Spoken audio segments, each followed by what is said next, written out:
Help support AMTV by becoming a patron, an AMTV staff member, and following us over on Twitter.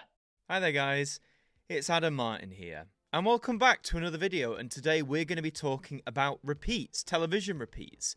Now you might be thinking, why television repeats, Adam? They've been sort of a mainstay of television for decades now, you know, I'm used to them, you're used to them, why are they coming up in a video topic? Well, there's been a bit of a backlash against repeats. Now, a backlash to repeats has existed for a long time, but I'm talking now, this is quite a big one. So where does this all start? Well, I found this article on The Express, which says ITV face backlash as schedule thrown into chaos whilst fans rage at weekend repeats. ITV are fully utilising their catalogue of hit shows by broadcasting several episodes that have already aired in primetime slots on the channel. Now again, at first you might think, well, that's not a big deal. You know, ITV, the BBC, all of the broadcasters really in the UK have done this practice of repeating stuff, particularly in recent years. So why is it a problem? Well, let's get into this article and we'll see if we can find out. ITV's flagship entertainment programme, Britain's Got Talent, returns to screens on Saturday, that would have been April 20th, and brand new drama Red Eye, starring Richard Armitage, hits the channel on Sunday. However, it appears that there is not much else in the way of new content for viewers of the broadcaster to watch in the coming weeks. As Anton Deck and the Britain's Got Talent judges Simon Cowell, Alicia Dixon, Bruno Tognoli and Amanda Holden get set for the new season, the channel has come under fire for scheduling numerous repeats in primetime slots at the weekend. An account called TV Zone on X pointed out the fact that on Sunday the 28th of April, it has numerous repeats scheduled and claimed it meant that the channel was struggling. Now, TV Zone is a channel that we've talked about before. We've seen articles from there, tweets from them. So let's have a look at this actual tweet and see if we can see where the ire is. It tweeted, "If you wanted sign that ITV are now starting to struggle to fill the schedule, Sunday the 28th of April is a repeat of the Chase Celebrity Special, followed by a repeat of Deal or No Deal, one of the daytime episodes, not a celeb special, followed by a repeat of Who Wants to Be a Millionaire." So this is three kinds of game shows that are being repeated back to back, and that's not good. And I do agree that I guess it is an indication that ITV are struggling to fill the schedule. But, I mean, you know, whatever broadcaster you are, if you need slots filled, what do? You often turn to repeats. You use the back catalogue to fill out those blank spots. So, you know, again, this is a practice that isn't anything new. But why is this particularly egregious? Well, TVZO themselves added, if it wasn't enough, the episode of Beat the Chasers on Friday the 3rd of May will be the third primetime repeat of that episode within 12 months. So the third repeat of a singular episode within a year. That's not a good look. Considering the vast archive that ITV has, not just of these long-running shows like The Chase, Who Wants to Be a Millionaire, etc., the fact they're repeating an episode for a third time within a year when they have this vast catalogue that they could be exploiting is it's a bit eyebrow-raising, to say the least. Back to The Express, it says the followers, that's of TV Zone, seem to agree with them and flooded the comments with their thoughts. One pondered, "I do kind of wonder if the way forward is more cooperation or pooling of resources between ITV and the BBC. I know they are much closer than they ever used to be." And that's not a bad idea. I mean, they have sort of been doing that in recent years. I mean, the whole idea of BritBox, you know, was sort of an idea conjoined by the BBC and ITV, and definitely more and more we are seeing more cooperation between the channels. We're seeing more friendly vibes than perhaps existed in the 20th century era of television. But I guess the question is that going to be enough if all we're going to do is churn out these similar repeats? Another account suggested they should go in the archive and air stuff not seen for ages instead of crap recent quiz shows. Some noughties dramas, music comps, or even stuff like CD UK performances like BBC with Top of the Pops. And again, on the surface of it, that's not necessarily a bad idea. However, I do think when it comes to repeating older programmes, particularly stuff from the last century, there's a whole bunch of loopholes to jump through, and I will touch on those in just a little bit, but let's finish off the article. Another user claimed, and yet they still have new episodes of The Chase, Celebrity Special, and Tipping Point, Lucky Stars, on the shelf that were filmed in 2022. And again, this has been something I've noticed as well across different broadcasters. Stuff has been filmed, but for whatever reason just hasn't been aired. Another user referred to shows yet to air, writing, "The second half of Series 3 and all of Series 4 of Lingo are on the shelf still at ITV. Do the sensible thing and show new Lingo instead of filling in endless repeats in the 3 PM slot daytime, please." And to add to that, another user wrote, "Saturday night TV used to be so good from morning till midnight, but now there's nothing on but repeats." And this whole thing of, you know, airing shelf stuff, again, I think there are some maybe like legal or, you know, contractual loopholes that we as the audience don't see that are preventing these things from being put out on the air. However, Matt Z. Miller defended the channel, saying, "Look at BBC One Saturday nights, blankety blank repeats, and pointless repeats and the weakest link. As warmer weather starts, expecting more repeats on all channels, not less. And yes, warmer weather as we move into the summer, viewership on television tends to be down. Why is that? Well, the common answer is just, as the sun stays out longer, the weather gets warmer, we're outside for longer. We're human beings, we like to be outside. Most human beings anyway. But if we're outside, we're not watching television. So yes, the summer season traditionally, and even nowadays, was like that was the high for repeats or showing things that wouldn't normally get shown. But I do think Matt's right on this one, that more repeats are going to come when the weather gets warmer. All this adds to the question, are repeats killing TV? And when I say that, I mean, are they killing TV in its traditional form? Are they sort of hastening the demise or the slow decline of traditional television that we've been seeing across the last few years? Just to touch on repeats in general, back in the early days of television, it was nigh on rare to get a repeat. This was when television was new, and the Actors Union, Equity, they fought long and hard saying, well, if they just repeat things, then our actors aren't going to get their due credit, they aren't going to get the royalties, the due dividends from that. And for a long time, I believe, at least at the BBC, the practice was a programme could be repeated, I think, once within like a 2-year span or something like that, and then that was it. The only other way it could be seen was when it was sold to international broadcasters. But this was a costly practice for the BBC and indeed ITV back in the day in terms of repeats. That's more the 50s and the 60s. But even throughout the colour era, the 70s and 80s going into the 90s, repeats on those channels weren't all that common. They were treated as a big deal. No more so, just to give you an example, with Doctor Who. In 1981, there was a season called The Five Faces of Doctor Who, which showed a story from each of the Doctors at that time, the first 4 Doctors, and some of them were as recent as a couple of months, with Tom Baker's Logopolis being the obvious one there. But the first story, An Unearthly Child, that hadn't been seen since it first went out in 1963, so 18 years. So that was a big deal because VHS did exist, but Doctor Who wasn't being released on VHS back then. Also, VHS in 1981 was hugely expensive, out of reach of a vast majority of people. So a repeat season of this caliber was a big deal, and for BBC Two, in fact, it drew really strong ratings, and several programs that would get repeated, long after their original transmission would also receive this boost as well.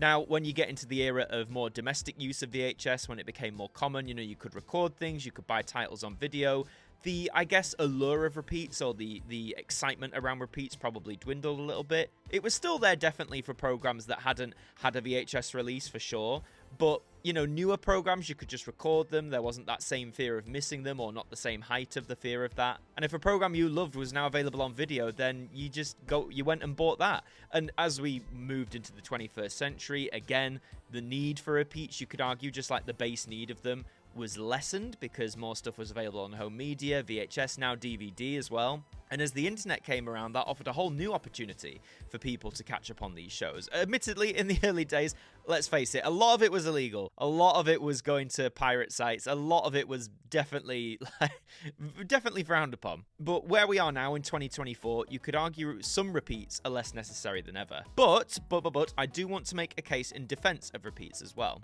I think when programs are repeated from a very long time ago, decades ago, I think that's great, because as much, as a lot of TV content was released on VHS or DVD, Blu-ray, even 4K in some cases, there's still a wealth of programs from across the broadcasters, across genres, that never received a home media release. Case in point in that is soap operas, which, yes, they did have some home media stuff, but it was always themed or collated collections. But if you want to see, classic episodes, you were either hinging on a repeat that would only come during, say, an anniversary, or finding bootleg versions online, or badly recorded VHS, and all sorts of stuff. Now, STV actually did an interesting thing with Brookside, which I don't know if that's still ongoing, but they announced that eventually every episode of Brookside from its 20-year-plus history would be available on the STV player for people to watch. Now, I think that's great. That's a fantastic way of getting a program that no longer exists. It's been off the air for more than 20 years. It's a great way to get it on a platform, to introduce it to newer audiences and those who want to remember.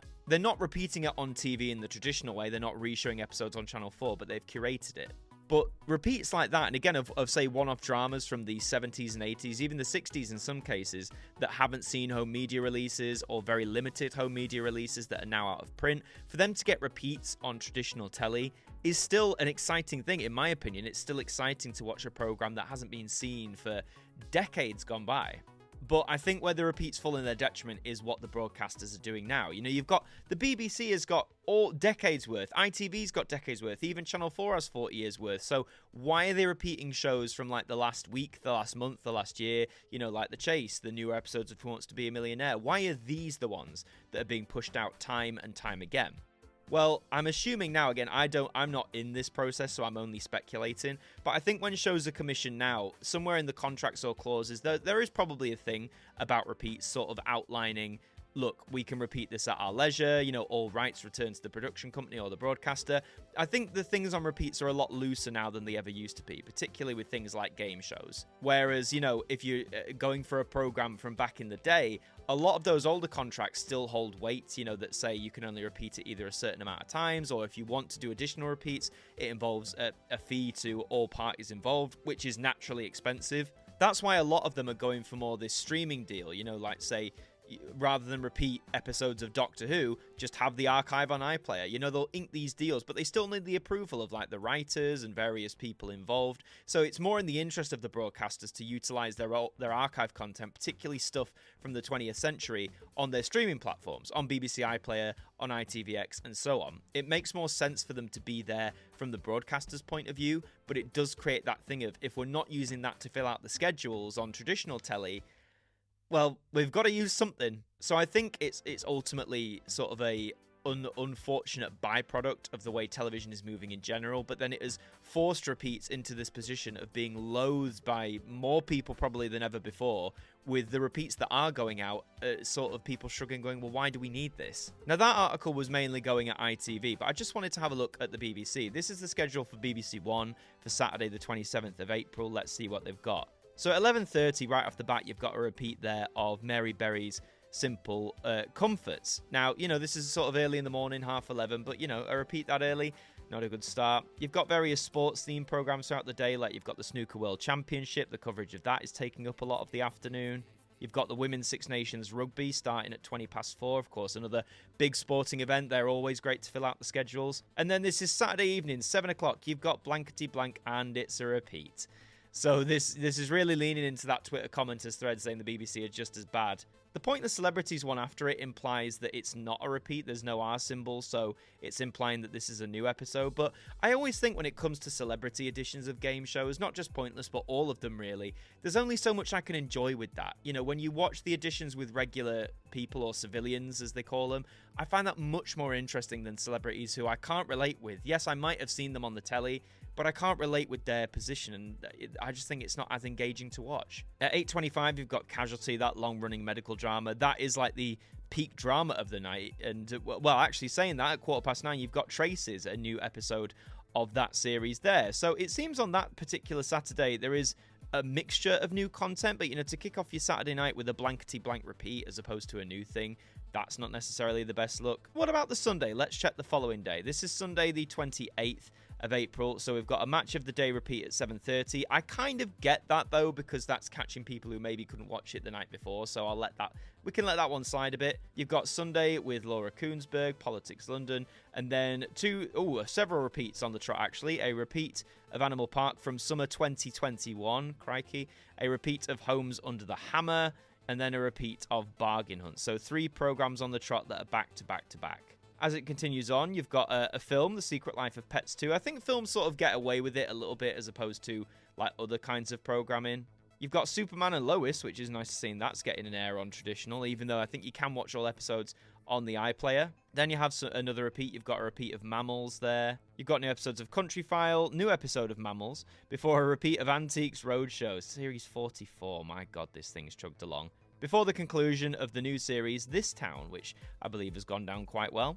So not as bad as people make it out to be. I think there's peaks and troughs. You know, when there's a season of the like new dramas coming in, repeats a lesson, but you know, it's not exactly the most exciting. Particularly that Saturday one. That wasn't the most exciting at all, was it? Just looking at some of the retweets on TV Zone's original post here. Owen Lawrence says, once again, it's not for lack of ideas. Plenty of us are pitching. And yes, this does also go to the wider problem that, you know, with less budgets in TV, everyone's being squeezed. There's less money to go around. And I get this from a business standpoint. The broadcasters probably want to go with what's safe. So the reliable game shows, the stuff that's been on before, the stuff that has a proven audience, like Country File, Antiques Roadshow, etc.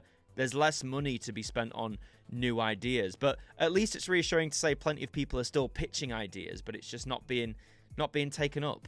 Ellie says, all because they keep putting all of their money into a bajillion versions of Love Island each year, which are also flopping. Yeah, it does seem that the Love Island train is gradually grinding to a halt. I know the main series still pulls in a decent audience, I think. Let me know if I'm wrong, but all the like various spin-offs and international versions, I think ITV went too hard into the boom of Love Island when it did, and now it's suffering for it. And, you know, long may Love Island suffer. Matthew Z. Miller, yes, that was the guy who we also saw in the article.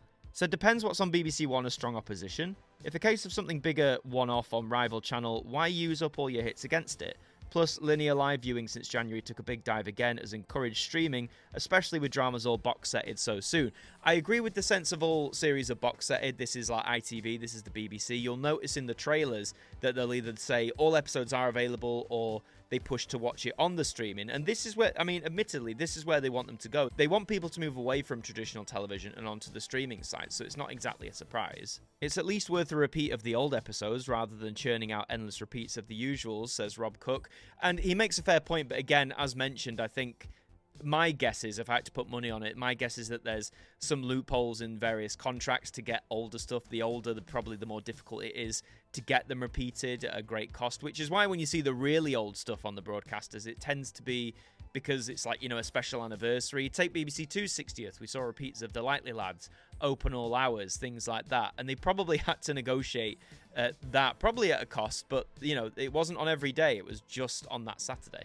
So, to summarise it all then, do I think repeats are killing television? Well, they're certainly not helping at the moment. I do think repeats as an asset for broadcasters was something that was brilliant to start with when they could use it to draw audiences in. It remained a brilliant feature even in the early days of home video and, you know, physical home media that people could buy. And I'd even argue into the 2000s, repeats remained a good asset. But I think from, like, say, 2010 onwards, when we've really started to embrace all the different digital technologies, I think that's where repeats started becoming more of a hindrance than necessarily a positive. At the moment, a lot of the repeats are stuff that is recent. A lot of stuff you can still access yourself on the streaming sites. You know, if these repeats weren't available on the streaming sites, if they were doing it as a special occasion or just as a one-off, you know, that's more enticing to watch them. But the fact that a lot of the repeats, you know, of the game shows, of the nature documentaries, the food programs, you know, all that sort of stuff, if you can find that on the iPlayer or an ITVX or a similar streamer,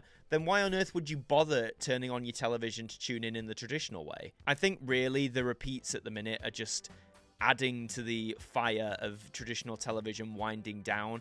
I think they are hindering them in terms of what is being put out. And again, I understand from a broadcaster's point of view, you've got to fill that schedule. The last thing you want nowadays, you know, long gone are the days of closing down the channel, but, you know, the last thing they want is dead air. So I understand filling things, you know, with repeats. I'm not saying I'm against that as a concept, but at least try and make the repeats more interesting. I don't need to see the same episode of Beat the Chasers for the third time within a year. That's still mad. That's just bad. That's not good. But let me know what you think. Do you think repeats are killing TV as we know it, or do you think they're still mainly helping TV? Do you think they still serve an asset going forward, or as we move continually to a digital realm, do you think that the idea of repeats in the traditional sense is going to die out entirely? Let me know all your thoughts in the comments down below. In the meantime, if you enjoyed the video, please leave a like on it. It really does help us out. And subscribe to the channel as well. We would love to have you aboard here with us. In the meantime, I've been Adam Martyn from AMTV.